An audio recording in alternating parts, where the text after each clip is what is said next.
সবাই ভালো আছি। মহামারী করোনার কারণে স্কুল প্রতিষ্ঠান বা শিক্ষা প্রতিষ্ঠান যাই বলি না কেন, সকল কিছু বন্ধ থাকলেও আমাদের লেখাপড়া কিন্তু থেমে নেই। আমাদের লেখাপড়াকে সচল রাখার জন্য সরকার কর্তৃক আয়োজন করা হয়েছে অনলাইন ক্লাসে। তারই বাস্তবায়নের উপলক্ষে আমাদের মির্জা হযরত আলী হাই স্কুলের পক্ষ থেকে আজ আমরা নবম ও দশম শ্রেণীর হিসাব বিজ্ঞানের অনলাইন ক্লাস নিব। আজকের বিষয় থাকবে হিসাব বিজ্ঞানের লেনদেন অধ্যায়টি। লেনদেন থেকে আমাদের হিসাব বিজ্ঞানের শুরু। লেনদেনটা কি? লেনদেন হলো এক ধরনের একটি ঘটনা। কি ধরনের ঘটনা হতে পারে? সেটা হলো অবশ্যই অর্থনৈতিক ঘটনা। এখন ঘটনা কি? ঘটনা হলো আমাদের বাস্তব জীবনে আমরা চোখে যা দেখি সকল কিছুই এক একটি ঘটনা। যেমন বলতে পারা যায় যে সকালে উঠে আমি দেখলাম যে বৃষ্টি হচ্ছে, এটাও কিন্তু একটা ঘটনা। আবার শুনলাম সকালে উঠে মা বললো কি এই যা বাজার থেকে কেনাকাটা করে নিয়ে আসতে, বা দৈনন্দিন ব্যবহারের জন্য কিছু সবজি বা মুদি দোকান থেকে কিছু কিনে আনতে বললো। এই যে যে ঘটনা, এগুলো কিন্তু দুটোটাই ঘটনা। একটা হলো সকালে বৃষ্টি হচ্ছে, এটাও একটা ঘটনা। আবার বলতেছে যে কি, যে আমাদের বাজারে গিয়ে বাজার করে আনতে বলছে, এটাও কিন্তু একটা ঘটনা। তাহলে এই ঘটনার ভিতরে আমরা বুঝবো কিভাবে যে কোনটা লেনদেন কোনটা লেনদেন না? তাহলে মনে রাখতে হবে, ঘটনা হলেই যে লেনদেন হবে তাও কিন্তু নয়। ঘটনা হতে হলে অবশ্যই তার কি হতে হবে? অর্থনৈতিক স্পর্শ থাকতে হবে, অর্থাৎ টাকা পয়সার দেওয়া নেওয়া থাকতে হবে। তাহলে আজকে আমরা সেই সম্পর্কে জানবো যে কোনটা লেনদেন বা কোনটা লেনদেন নয়, সেটা কিভাবে আমরা বুঝতে পারবো বা কিভাবে আমরা ধরতে পারবো সেই বিষয়। তাহলে চলো আমরা লেনদেন সম্পর্কে জানি। লেনদেন লেনদেন শব্দটাকে যদি আমরা ভাঙি তাহলে কি পাই? দেখেন, যদি এই শব্দটাকে একটা ভেঙে দিই তাহলে দুইটা শব্দ হয়ে গেল। একটা শব্দ হয় লেন, আর একটা শব্দ হয় দেন। এখন ছোটবেলায় আমরা অনেক সময় শুনি যে ল্যান্ড, এই শব্দটা কিন্তু অনেকটা নেওয়ার সাথে জড়িত হয়ে যায়। সেই জন্য আমরা এটাকে যদি ভালো করে বা শুদ্ধ করে বলতে চাই তাহলে সেই ক্ষেত্রে বলা যাইতে পারে ল্যান্ড শব্দের অর্থ নেওয়া, আর দেন শব্দটার অর্থ হলো দেওয়া।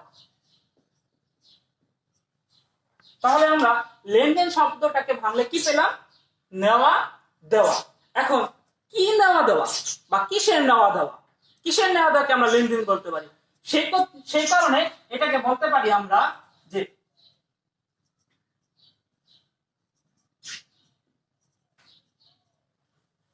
অর্থের দেওয়া নেওয়া। তাহলে কি বুঝতে পারলাম যে লেনদেন কাকে বলে? যে অর্থের দেওয়া নেওয়াকেই সহজ অর্থে লেনদেন বলে। এখন লেনদেন হতে হলে কিছু বৈশিষ্ট্য থাকতে হবে। কিভাবে বুঝবো যেটা একটা লেনদেন? সেই জন্য আমাদের এখন লেনদেনের বৈশিষ্ট্য সম্পর্কে আলোচনা করতে হবে। তো চলো লেনদেনের বৈশিষ্ট্য সম্পর্কে আমরা জানি। লেনদেনের বৈশিষ্ট্য, লেনদেনের অনেকগুলো বৈশিষ্ট্য আছে। তার ভিতরে যেগুলো উল্লেখযোগ্য কিছু বৈশিষ্ট্য নিয়ে আমরা আলোচনা করি, যাতে করে আমরা সাধারণ অর্থে লেনদেন সম্পর্কে ধারণা পাই। তো লেনদেনের প্রথম বৈশিষ্ট্যটিতে চলে আসে অর্থের অঙ্কের পরিমাপ যোগ্য। এখন অর্থের অঙ্কে পরিমাপ যোগ্য এই জিনিসটা কি? অর্থের অঙ্কে পরিমাপ যোগ্য, অঙ্ক শব্দ অর্থ আমি সবাই জানি যে কোনো একটা সংখ্যাকে বোঝায়। যেমন উদাহরণস্বরূপ বলা যায়, ওই যে সকালে উঠে বৃষ্টি হচ্ছিল বা আমাকে বাজারে যেতে বলা হইলো, এখন আমি বাজারে গেলাম, বাজারে যাওয়ার পরে আমার নিত্য প্রয়োজনীয় জিনিসপত্র আমি কিনলাম, কিন্তু এখানে যদি টাকার পরিমাণ না থাকে যে কত টাকা, তাহলে আমরা কি সেটা হিসাব রাখতে পারবো? তাহলে সেটা কোনো আমরা হিসাব রাখতে পারবো না। সেজন্য আমাদের অবশ্যই অর্থের অঙ্কে পরিমাপযোগ্য হইতে হবে, অর্থাৎ কি পরিমাণ টাকা খরচ করছি তার যদি উল্লেখ না থাকে তাহলে আমরা কিভাবে বুঝবো যেটা লেনদেন কিনা? তাহলে যদি নির্দিষ্ট না থাকে তাহলে আমরা কি বুঝবো যে লেনদেন নয়, আর নির্দিষ্ট থাকলে বুঝবো কি এটা একটা লেনদেন। যেমন নির্দিষ্ট কেমন থাকতে পারে? যে 10 টাকার, 20 টাকার, 100 টাকা বা 1000 টাকার একটা নির্দিষ্ট পরিমাণ, অর্থাৎ টাকার অঙ্ক দেওয়া থাকছে, সেটা যে কয় টাকার হোক, যদি টাকার অঙ্ক দেওয়া থাকে তাহলে এটা কি একটা লেনদেন বলে গণ্য হবে। দ্বিতীয় আসি যে আর্থিক অবস্থার পরিবর্তন। আর্থিক অবস্থার পরিবর্তন বলতে মানে অর্থের পরিবর্তন। যদি আমি কোনো কিছু লেনদেন হিসেবে গণ্য করি, সেক্ষেত্রে অবশ্যই তার দুইটা পক্ষ হইতে হবে, অর্থাৎ একটা পক্ষের থেকে আরেকটা পক্ষের আদান প্রদান ঘটতে হবে। যদি আদান প্রদান না ঘটে তাহলেও লেনদেন হবে না। সেজন্য বলা যায় অর্থের অবস্থার পরিবর্তন ঘটতে হবে, অর্থনৈতিক পরিবর্তন যেটা, যেমন একজনে পাবে আরেকজনে দিবে। তারপর আসি দৈত্য সত্তা। এখন দৈত্য শব্দের অর্থ কিন্তু দৈত্যের যে সত্য সেটা কিন্তু না। দৈত্য শব্দের অর্থ দুইটা পক্ষ। দুইটা পক্ষ, যেমন যদি আমি দোকানে কেনাকাটা করতে চাই তাহলে আমি কিনি, আরেকজন দোকানদার যিনি সে বিক্রি করে। অথবা যদি আমি কাউরে টাকা দেই সেক্ষেত্রে চিন্তা করি যাকে আমি টাকা দিচ্ছি সে পাচ্ছে, আমি দিচ্ছি। এই যে যে দুইটা পক্ষ, এই দুইটা পক্ষ ছাড়া কোনোদিনও লেনদেন সংগঠিত হওয়া সম্ভব না। সেজন্য বলা যায় লেনদেনের অন্যতম বৈশিষ্ট্য হলো দ্বৈত সত্তা। এই জন্য এই দ্বৈত সত্তাটা যদি আমরা একটু ভালো করে ধরতে পারি তাহলে যে কোনো লেনদেন হিসাবে গেলে যে কোনো অধ্যায় খুব সহজেই করতে পারবো। তাহলে দ্বৈত সত্তা নিয়ে আমরা ক্লিয়ার। তারপর আসি স্বয়ং সম্পূর্ণ ও স্বতন্ত্র। স্বয়ং সম্পূর্ণ শব্দের অর্থ বোঝাচ্ছে যে কোনো লেনদেন সম্পূর্ণভাবে, আর স্বতন্ত্র হলো আলাদা করে। যেমন অনেক সময় বলতে পারে যে বাজারে গিয়েছিলাম 10 টাকার গাড়ি ভাড়া দিয়ে, যে আমাদের প্রয়োজনীয় কিছু পণ্য দ্রব্য কিনে নিয়ে আসলাম। এখন সকালে যাওয়ার পথে ভাড়া দিয়েছি এবং কেনার জন্য তাকে টাকা দিয়েছি, এখানে কিন্তু দুইটা লেনদেন ঘটছে এবং কি সেটা সম্পূর্ণ আলাদা আলাদা। এই জন্য বলতে হয় যে লেনদেনের বৈশিষ্ট্য হতে হলে আরেকটা কি থাকতে হবে, তার ভিতরে অবশ্যই দুইটা পক্ষ থাকতে হবে, দুইটা আলাদা আলাদা হইতে হবে, স্বয়ংসম্পূর্ণ স্বতন্ত্র, অর্থাৎ পৃথক পৃথক হইতে হবে, কখনোই দুটোটাকে একসাথে করা যাবে না। সেজন্য লেনদেনের অন্যতম বৈশিষ্ট্যের ভিতরে এটাও একটা চলে আসে। তারপরে আসি সর্বশেষ দৃশ্যমানতা। এখন দৃশ্যমানতাটা কি? দৃশ্য শব্দের অর্থ আমরা যেই ঘটনাগুলো দেখতে পাচ্ছি বা মানে একেবারে জড়িত সেগুলো হলো দৃশ্যমান, যেমন পণ্য ক্রয় বিক্রয় এগুলো। কিন্তু এছাড়াও লেনদেন হতে পারে, সেটা কি? সেটা হলো অদৃশ্যমানতা। সেজন্য লেনদেনের দুইটাই থাকতে পারে, দৃশ্যমানতা থাকতে পারে, অদৃশ্যমানতা থাকতে পারে। অদৃশ্য লেনদেন যেমন কিরকম? যেমন হতে পারে আমি একটা বড় টেবিল কিনছি, টেবিলটায় কোনো কারণে ঘুনে খেয়ে ফেলতেছে আস্তে আস্তে, তাহলে এটা কি আমার একটা ক্ষতি হচ্ছে না বা আমার সম্পদটা আস্তে আস্তে কমে যাচ্ছে না? এই সম্পদটাকে আমরা দেখতে পারতেছি যে কি পরিমাণ খাচ্ছে বা কোনো মেজার করতে পারতেছি, কিন্তু এটাকে কিন্তু আমরা রিয়েলাইজ করতে পারছি, অনুভব করতে পারতেছি এই যে একটা আমার ক্ষতি হইতেছে আস্তে আস্তে। তাহলে কি এটা আমার একটা কি লেনদেন বলতে পারি? কারণ এখানে যদি অর্থের পরিবর্তন হয়েছে, কিভাবে হয়েছে? যদি আমরা টেবিলটারে 10,000 টাকা দিয়ে কিনে থাকি আর সেটা যদি অপচয় হয়, অর্থাৎ কোনো জায়গায় ঘুনে খেয়ে ফেলে অথবা কোনো কারণে এটার একটা পায়া ভেঙে গেল, তাহলে কি টেবিলটার দাম 10,000 থাকবে? সেটা অবশ্যই কমে আসবে না। সেই জন্য এই লেনদেন এটাও একটা লেনদেনের ভিতরে পড়ে যাবে, কারণ এটা অর্থের পরিবর্তন হচ্ছে। এছাড়াও বলা যায় এই সুনামও কিন্তু একটা অদৃশ্যমান লেনদেনের একটা বৈশিষ্ট্য। সুনামটা কি? সুনাম শব্দের অর্থ আমরা সবাই বুঝি, যে কোনো কিছুর একটা নাম। যেমন সেক্ষেত্রে যদি আমরা একটা মোবাইলের কথা চিন্তা করি, যেটা বর্তমানে আমাদের সবার ব্যবহারের জিনিস, মোবাইল, কিছু কিছু মোবাইলের দাম যদি আমরা চিন্তা করি যে ছোট মোটা মোবাইল যে কম দামি আর বেশি দামি, সেটার পার্থক্যটা কেন সৃষ্টি হয়? পার্থক্যটা সৃষ্টি হয় তার নামের কারণে।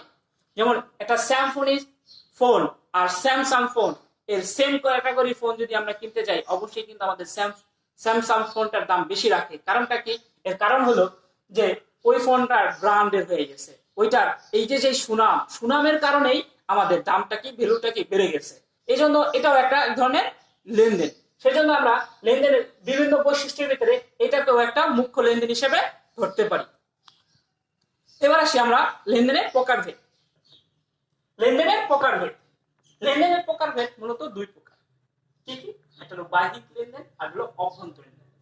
বাহ্যিক শব্দের অর্থ দ্বারা কিন্তু আমরা এমনি বুঝতে পারতেছি যে সকল লেনদেন প্রতিষ্ঠান বা নির্দিষ্ট কোনো ব্যক্তির বাহিরে সংগঠিত হয়, সেগুলো কি বাহ্যিক লেনদেন। যেমন উদাহরণস্বরূপ বলা যায় পণ্য ক্রয়। এখন আমি ক্রয় করতে গেলে আমরা নিজের ভিতর থেকে কি ক্রয় করবো না আরেকজন থেকে যাই আনতে হবে? অবশ্যই আরেকজন থেকে যে আনতে হবে। সেজন্য এগুলো যেহেতু বাহিরে প্রতিষ্ঠানের, সেজন্য এটাকে বলা হয় বাহ্যিক লেনদেন। অথবা বিক্রি করবো, এখন বিক্রি করতে হলে কি আমি আমার নিজের থেকে, আমার থেকে বেরিয়ে যাচ্ছে না, এগুলো কি বাহিরে না? সেজন্য এটাকে বলা যায় কি বাহ্যিক লেনদেন। অর্থাৎ যে লেনদেন গুলো আমাদের প্রতিষ্ঠানের বাহির থেকে সংগঠিত হয় সেগুলো কি বাহ্যিক লেনদেন। আর দ্বিতীয়টা কি অভ্যন্তরীণ।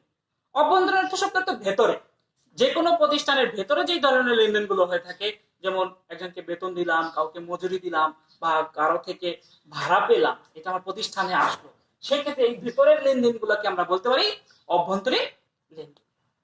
এবার আসি লেনদেনের পদ্ধতি। লেনদেনের পদ্ধতি লেনদেনের পদ্ধতিও দুই প্রকার। কি কি পদ্ধতি?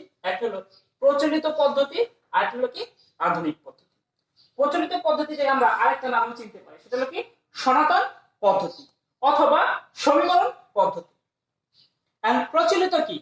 প্রচলিত শব্দের অর্থ কিন্তু আমরা সবাই জানি, পূর্বের যে রীতি, যেমন আগে যে নিয়মে আমরা অঙ্ক করতাম সেটা হলো প্রচলিত নিয়ম, আর এখন যেটা করি সেটা আধুনিক, অর্থাৎ বর্তমানে। তাহলে প্রচলিত নিয়মে কোনো ঝামেলা নাই, খুব সিম্পলি করা যায়। কিন্তু সমীকরণের পদ্ধতিতে কিন্তু আবার একটা সমীকরণও রয়েছে। যেমন এই সমীকরণ পদ্ধতিতে যদি বলতে যাই, তখনই চলে আসে একটা সমীকরণের কথা। সমীকরণটা কি? এ সমান সমান এল যোগ ই। যে অঙ্ক সমান সমান থাকে সাধারণত আমরা কিন্তু ওইটার এই সমীকরণ হিসেবে ধরি। দেখো এই অঙ্কের ভিতরে একটা, এই লাইনটার ভিতরে একটা সমান সমান রয়েছে, সেক্ষেত্রে এটা একটা কি সমীকরণ। এখন আসতে পারি যে এ মানে কি, এল মানে কি, ই মানে কি। তো চলো আমরা এল এল ই এই সম্পর্কে জানি। সমীকরণে এ শব্দ অর্থ অ্যাসেট, অ্যাসেট শব্দ অর্থ সম্পদ সমূহ বা সম্পত্তি। এল হলো লায়াবিলিটি, লায়াবিলিটি অর্থ দায়। ইতে ইকুইটি অর্থাৎ মালিকানা সত্তা। এখন সম্পদ সমূহ কি? সম্পদ হলো যে কোনো কিছু যেটা আমরা ব্যবহার করি, এটা একটা সম্পদ হতে পারে। আবার বলা যায় যে অর্থ, সেটাও আমার একটা সম্পদ হতে পারে। অর্থাৎ যেটাকে আমরা ব্যবহার করে প্রতিষ্ঠানটাকে এগিয়ে নিয়ে যাচ্ছে, সেটাই কি আমার এক ধরনের অ্যাসেট অথবা সম্পদ। আবার বলতে পারি লায়াবিলিটিস। লায়াবিলিটিস অর্থ কি? দায় বলছিলাম। তা দায় কি? আসলে দায় শব্দের অর্থ আমার থেকে যদি কেউ কিছু পাওনা থাকে, সেটা আমার একটা দায়। যেমন আমি একজনের থেকে ক্রয় করে নিয়ে আসলাম, তাকে এখনো টাকা দেইনি, তাহলে সে কি আমার থেকে টাকা পাবে? এই যে আমার থেকে টাকা পাবে, এটা একটা দায়।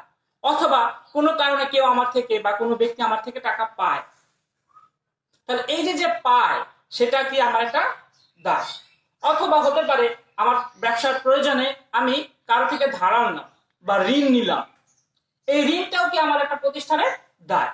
আর এই ঋণ, তারপরে পাওনাদার, অথবা এই যে ধারে বিক্রি করলাম, এই ধরনের ধারে ক্রয় করলাম, এই দায়গুলোকে বলা হয় ঋণ। এবার আসি ইকুইটি, এটা মালিকানা সত্তা। হ্যাঁ, মালিকানা সত্তা কি? মালিকানা সত্তা শব্দের অর্থ সোজা বা সংক্ষিপ্ত বলা যায় মালিকের যে অধিকারগুলো থাকে। এই মালিকানা সত্তা থেকে একটু ভাঙলে আবার আমরা কি পাই? চারটা শব্দ পাই। সেটা কি কি? সি, ডি, আর, ই। সি শব্দ অর্থ ক্যাপিটাল, যার বাংলা অর্থ মূলধন। ডি শব্দ অর্থ ড্রয়িং, যার বাংলা অর্থ উত্তোলন। আর রেভিনিউ অর্থাৎ আয়। এক্সপেন্স, এক্সপেন্স শব্দ অর্থ খরচ বা ব্যয়। এই যে চারটা শব্দ, এই চারটা শব্দের সমন্বয়ে গঠিত হয় ইকুইটি অর্থাৎ মালিকানা স্বত্বাধিকার। এখন যদি আমরা কখনো প্রশ্ন সম্মুখীন হয় যে মালিকানা স্বত্বাধিকার কি, তাহলে সেক্ষেত্রে আমরা একটা সূত্রের মাধ্যমে সেটা জানতে পারবো। সূত্রটা কি? যে সি মাইনাস ডি প্লাস আর মাইনাস ই এক্সপেন্স। এই এক্সটা দেওয়ার উদ্দেশ্য হলো এক্সপেন্স বোঝানোর জন্য, কারণ এ ই আর এ ই সেম টু সেম, বুঝবো কিভাবে কোনটা এক্সপেন্স আর কোনটা ইকুইটি। সেক্ষেত্রে আমরা বুঝতেছিলাম কি সূত্রটা কি? সি মাইনাস ডি প্লাস আর মাইনাস ই এক্স। আর সি শব্দটা ক্যাপিটাল অর্থাৎ কি মূলধন, মাইনাস ডি, ডি শব্দটা ড্রয়িং বা উত্তোলন অর্থাৎ কি মূলধন বিয়োগ উত্তোলন, প্লাস আর, আর মানে কি রেভিনিউ অর্থাৎ কি আর। তাহলে কি পাচ্ছি? মূলধন বাদ উত্তোলন যোগ আর বা এক্সপেন্স অর্থাৎ কি খরচ। তাহলে সূত্রটা কি দাঁড়াইলো? যে মূলধন বাদ উত্তোলন যোগ আয় বা ব্যয়। তার মানে এটা কিসের সূত্র? মালিকানা স্বত্বাধিকারের সূত্র। তাহলে মালিকানা স্বত্বাধিকার সূত্র কি? মূলধন বা উত্তোলন যোগ আয় বা ব্যয়। এবার আমরা আসি কি কি শব্দ সম্পদ হতে পারে, কি কি শব্দ দায় হতে পারে, কি কি শব্দ মালিকানা স্বত্বাধিকারের ভিতরে আসতে পারে সেই সম্পর্কে। লেনদেনের শব্দ, কিছু শব্দ সম্পর্কে আমরা জানি। যেমন এ মানে তো আমরা বললামই সম্পদ সমূহ। এখন এই ধরনের সম্পদ দ্বারা মানে এই ধরনের শব্দ দ্বারা আমরা সম্পদকে চিনতে পারবো। তার প্রথমে কি আছে? নগদান। এখন নগদান কি? নগদান আমরা সবাই চিনি, যেটাকে আমরা বলতে পারি এক অর্থে টাকা। এই টাকাকে কি বলা হয়? নগদান। তার মানে টাকাটা একটা কি? সম্পদ। ব্যাংক। এখন ব্যাংক তো আমরা সবাই চিনি। ব্যাংক চিনি না নবম দশম শ্রেণীতে স্টুডেন্ট? আমার মনে হয়নি। কারণ ব্যাংক শব্দ অর্থ কি? যেটাতে আমরা ব্যাংকে টাকা রাখি, প্রয়োজনে উঠাইয়া নিয়ে আসতে পারি। এই যে প্রয়োজনে আমরা উঠাইয়া নিয়ে আসতে পারি এবং টাকা জমায়া রাখি, এটা কি একটা সম্পদ সমূহ না? কারণ যেহেতু অর্থ এখানে রাখা হয়, তাহলে ব্যাংকও কি আমার একটা সম্পদ। তারপরে দেনাদার। ধরো আমি কারো থেকে টাকা পাই, তাহলে সে তো আমাকে টাকাটা দিবে। এই যে সে টাকাটা আমাকে দিবে, তাহলে সে আমাকে তার থেকে যদি টাকাটা পাবো, তাহলে টাকাটা আমার সম্পদ। তাহলে সেক্ষেত্রে কি দেনাদারটা কি আমার একটা সম্পদ। বিনিয়োগ। বিনিয়োগ হলো আমি আমার অতিরিক্ত টাকা যদি কাউকে কোনো নির্দিষ্ট কারণে বা নির্দিষ্ট টাকার বিনিময় দিয়ে থাকি, সেটা এক ধরনের বিনিয়োগ। যেমন বলা যেতে পারে, যদি আরেকটু ভালো করে বলতে চাই, যে অনেক সময় আমরা সুদ দেখি না, যে কিছু টাকা দিলাম তার বিনিময়ে আমার কিছু টাকা নিতেছে আমার, আমি কারো থেকে কিছু টাকা আনলাম, সে তার বিনিময়ে আমার থেকে কিছু টাকা নিয়ে যাচ্ছে। এই যে আমি কাউরে টাকা দিলাম এবং সেটার বিনিময়ে যদি কোনো অর্থ পাই, সেটাই এক অর্থে বিনিয়োগ। তো এই আসলে এই বিনিয়োগ শব্দটা যে সুদ, সেটাও কিন্তু না। বিনিয়োগটা হলো, ধরো আমি কোনো কাজে আরেকটা ব্যবসা ইনভেস্ট করব বা আরেকটা ব্যবসায় খাটাবো। এই যে আরেকটা ভিন্ন ব্যবসায় খাটাচ্ছি এবং তার বিনিময় তার থেকে কিছু টাকাও পাচ্ছি, এইটাই কি আমার একটা বিনিয়োগ। প্রাপ্য বিল। এখন বিল সম্পর্কে তো আমাদের জানতে হবে, বিলটা কি? বিল হলো এক ধরনের একটা দলিল অথবা এক ধরনের একটা কাগজে লেখা কিছু শর্ত। অর্থাৎ আমি কারো থেকে কিছু কিনে আনতে গেলাম, তাহলে কিনে আনতে গেলে অথবা কেউ আমার কাছে কিছু কিনতে আসলো, এখন এই ক্ষেত্রে যদি তার কাছে টাকা না থাকে অথবা আমার কাছে যদি টাকা না থাকে, তাহলে কি আমি কেনা বেচা করতে পারবো না? হ্যাঁ পারবো। সেটা কিসের মাধ্যমে? সেটা একটা বিলের মাধ্যমে। তো এরকমই হয়তো বা কেউ আমার কাছে আসলো, ধরো যে কোনো একজন ব্যক্তি আমার থেকে কিছু কিনতে আসছে, কিনতে আসার পরে কেনাকাটা শেষে পরে পকেটে হাত দিয়ে দেখলো তার কাছে টাকা নেই, তাহলে কি আমি তাকে ফেরত দিয়ে দিব? সে যদি আমার প্রতিদিনের রেগুলার কাস্টমার হয় অথবা আমার পরিচিত কেউ হয়, তাহলে তাকে আমি ফেরত দিব না। সেক্ষেত্রে তার থেকে আমরা কি করবো? একটা ডকুমেন্ট রাখবো, যে ভাই আপনি কি কি নিয়েছেন একটু লিস্ট করে আমাকে একটু লিখে দিয়েছেন। এই যে সে আমাকে লিখে দিয়ে গেল, এই বিলের একটা কাগজ আমাকে দিয়ে গেল, এটা একটা প্রাপ্য বিল। কারণ আমি যখনই এই কাগজটা নিয়ে তার কাছে যাব, সে কি আমাকে বাধ্য তার এই টাকাগুলো দেওয়ার জন্য। এই জন্য এটা একটা কি? সম্পদ। আসবাবপত্র, যা আমরা সবাই চিনি, আমাদের প্রতিষ্ঠানের ব্যবহৃত যেই সকল যন্ত্র, যে সকল জিনিস আমরা দেখি, তার প্রত্যেকটাই এক একটা আসবাবপত্র। যন্ত্রপাতি। প্রতিষ্ঠান পরিচালনার জন্য কিছু কিছু জিনিস আছে, যেমন ধরো একটা মুদি দোকানের ক্ষেত্রে তার একটা ফ্রিজ একটা আসবাবপত্র, যেমন তেমন একটা পালা কিন্তু তার জন্য আসবাবপত্র না, দাড়ি পাল্লা যেটাকে বলি, সেটা কিন্তু একটা যন্ত্রপাতি, কারণ এটা সে কি ব্যবহার করতেছে। তো অথবা যদি একটা গার্মেন্টস এর ব্যবসায়ী হই আমি, তার কাছে সেলাই মেশিন গুলো কিন্তু আসবাবপত্র না, তার কাছে সেলাই মেশিন গুলা কি? এক একটা যন্ত্রপাতি। ইজারা সম্পত্তি। ইজারা হলো ওই যে অনেক সময় মানে একেবারে বাংলা কথায় যে বর্গা রাখে না জমি, ঠিক ওই ধরনের, যে নির্দিষ্ট কিছু জমি আমি নির্দিষ্ট একটা বছরের জন্য বা নির্দিষ্ট বছরের জন্য নিয়ে রাখলাম তার থেকে টাকার বিনিময়, এটা কি এক একটা ইজারা সম্পত্তি। যেমন আমি যদি বলি একটা জমি আমি 5 বছরের জন্য রাখবো, তাহলে এই যে টাকা দিছে এই 5 বছর পর্যন্ত এই জমিটা সম্পত্তি হিসেবে কি আমার সম্পত্তি হিসেবে কাজ করবে, সেজন্য ইজারা সম্পত্তি কি? একটা সম্পদ।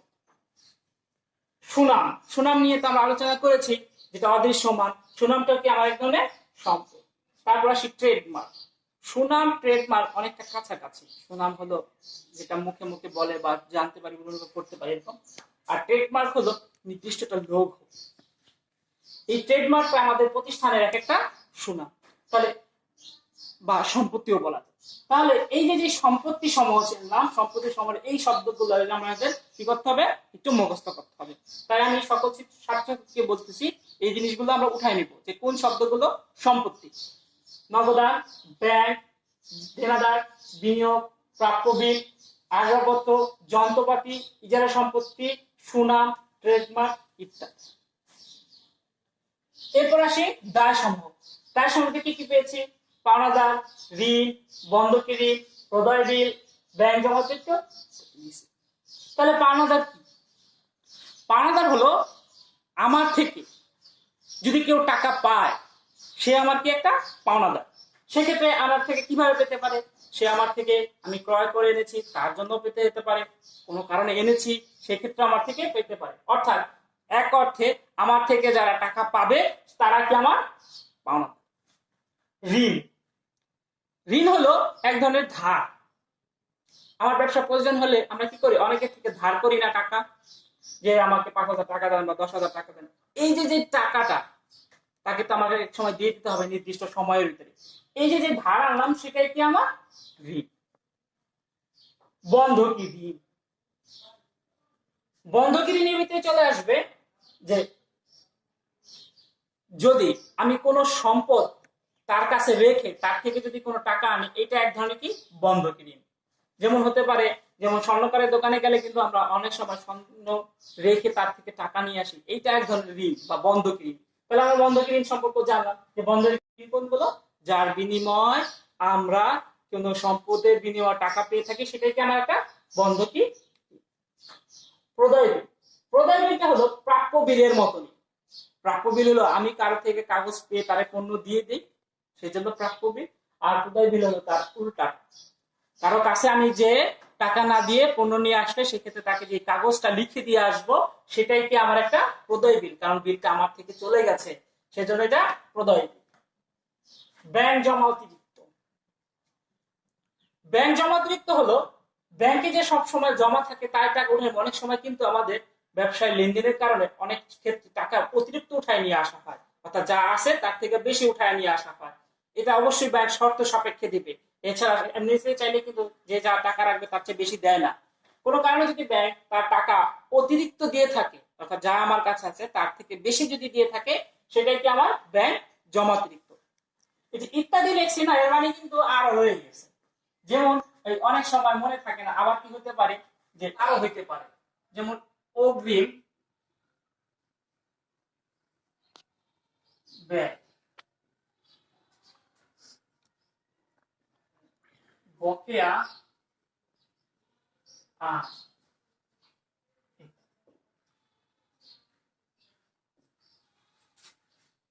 মনে ছিল না, যার কারণে আবার নতুন করে লিখে দিলাম। আবার তাহলে তো এইটাও একটা বাড়ে, যেমন অগ্রিম আয়,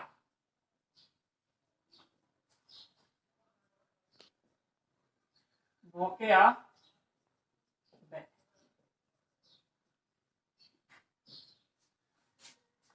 তাহলে একটু যে সম্পদের মাঝে এটা একটু বুঝাই নেই যে অগ্রিম ব্যয়টা কি।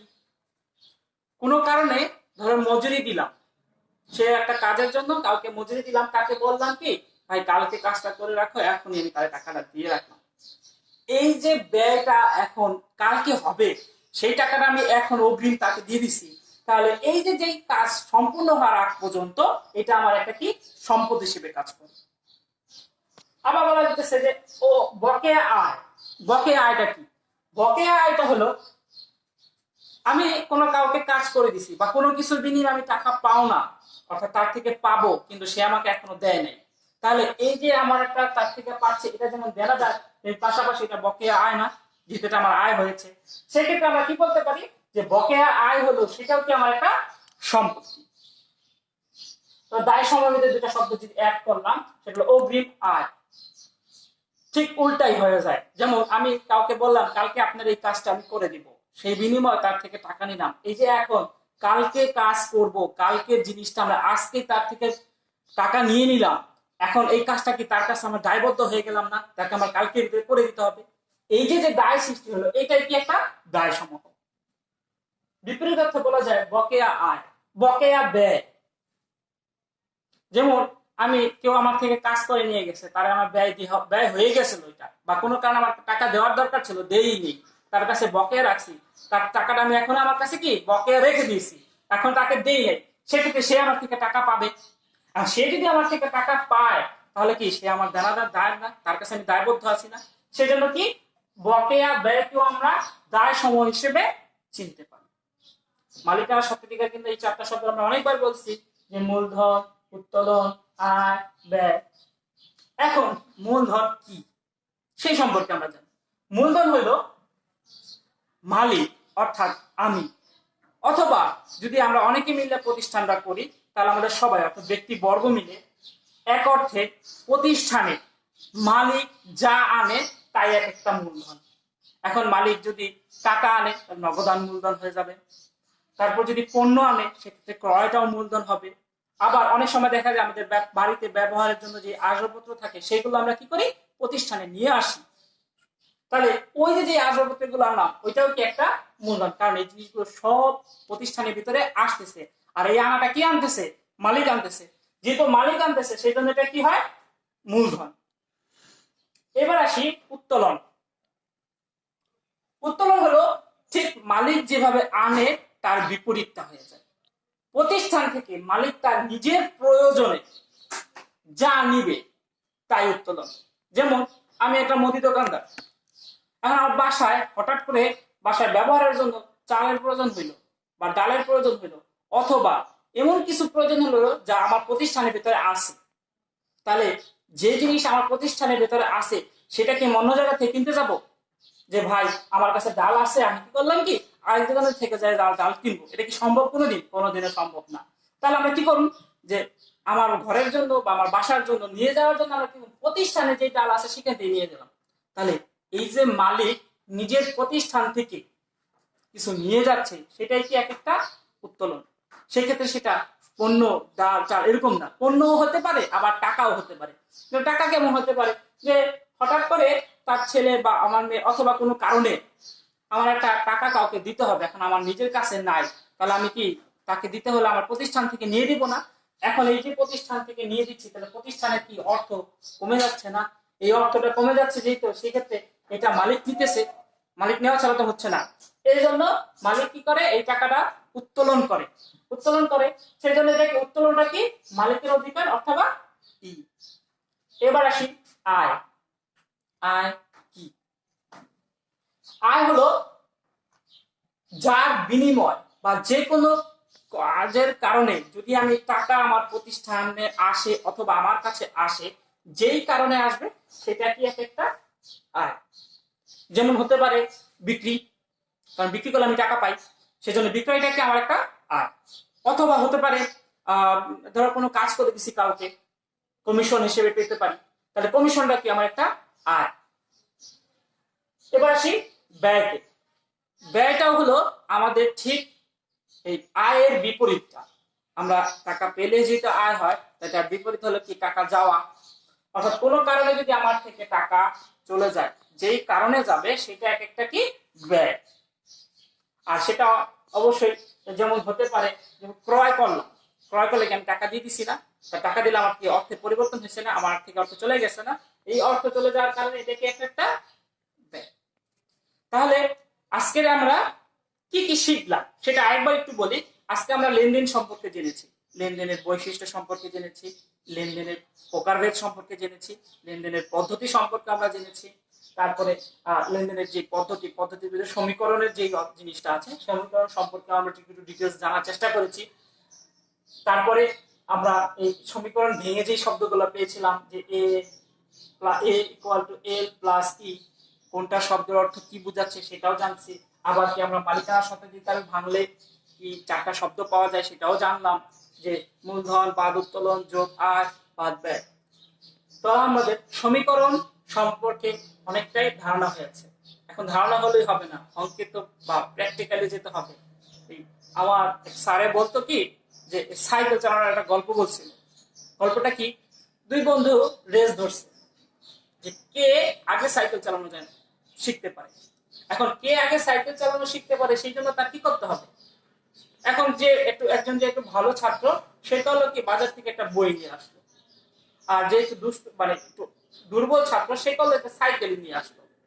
এখন যে সাইকেল এর বই নিয়ে আসছে সে বিকেলবেলা বাসা থেকে বের হয়ে মাঠে যে সাইকেল সামনে রেখে সাইকেলের বই দেখে দেখে সাইকেল সম্পর্কে জানতেছে। আর যে একটু দুর্বল স্টুডেন্ট সে তো আর বই পড়বে না, সে কি করলো ওই সাইকেল নিয়ে মাঠে চলে গেছে নামতে। যখন সাইকেল নিয়ে মাঠে নামতে শুরু করছে, যখনই সে একটু প্যাডেল দেয় আরে কি করে ফপাস করে পড়ে যায়।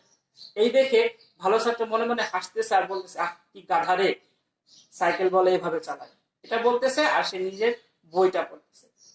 দিন শেষে পরের দিনে যখন আবারও সেই একই কাণ্ড কারখানা দুজন কাণ্ড কাজ করতেছিল, ভালো ছেলেটা বই পড়ে বই সাইকেল সম্পর্কে সব শব্দ সম্পর্কে জানলো। আরেকজন কি করলো, যে সাইকেল নিয়ে তো নাই নিয়ে গেছে, দেখলো কি যে সাইকেল নিয়ে নেমে গেছে সেই সাইকেল চালানো শিখছে, তার সামনে চলে আসছে। এখন ভালো ছাত্র সে মনে করলো আমি তো বই পড়ে ফেলছি, আমার তো সবই হয়েছে, আমি এখনই পারবো সাইকেল চালাতে, ওরও আমি দেখাই দিব। সে করলো সাইকেল নিয়ে যখনই দাঁড়াইলো ঠিক কিন্তু সে আবার পড়েই গেল। এই জন্য সবসময় আমি বলি যে ভালো ছাত্র হলে শুধু পড়লেই হবে না, সেটাকে আয়ত্ত করার জন্য বা ব্যবহার করার জন্য মাঝে মাঝে চর্চা করতে হবে। যদি চর্চা না করি কোনো কিছুই হবে না। যদি সে সাইকেল চালানোর পাশাপাশি সাইকেল সম্পর্কে জানার পাশাপাশি সাইকেল চালানোটা প্র্যাকটিস করতো, তাহলে কিন্তু সে অবশ্যই ওই যে দুর্বল তার থেকে ভালো হইতো। এখন যে দুর্বল সে কিন্তু সাইকেল চালাইতে পারে, হয়তো বা সাইকেল সম্পর্কে সে জানা নাও জানবে, কিন্তু সাইকেল সম্পর্কে জানা চাইতে সাইকেল চালানোটা কিন্তু ইম্পর্টেন্ট বেশি। সেজন্য অঙ্ক সম্পর্কে আমরা জানলাম, কিন্তু জানলেই হবে না, অঙ্ককে আমাদের প্রয়োগ করতে হবে। সেজন্য নেক্সট ক্লাসে আমরা অঙ্ক সম্পর্কে আলোচনা করব, বিস্তারিত আলোচনায় যাব এবং কিছু অঙ্ক ধরে দেওয়ার চেষ্টা করব। সেই সৌভাগ্যে বা সেই শুভকামনায় আজকের মতো ক্লাস এখানে শেষ করলাম। সবাই সুস্থ থেকো এবং ভালো থেকো।